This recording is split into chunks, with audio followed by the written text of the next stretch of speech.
सुकून खाके राजा जी के हाथ के अच्छा लागेला। कमर ककरी से भइल काटा हराबा हो गलिया लागेला जान टमाटराबा हो गलिया लागेला जान टमाटराबा हो।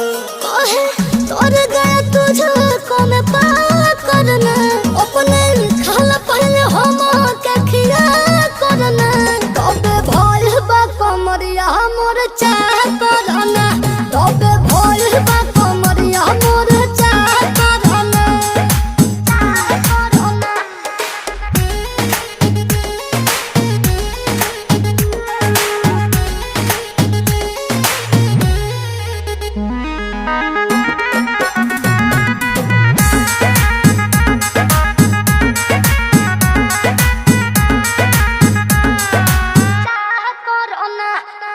प्रिंस प्रियांशु के प्यार देखे धांसो हो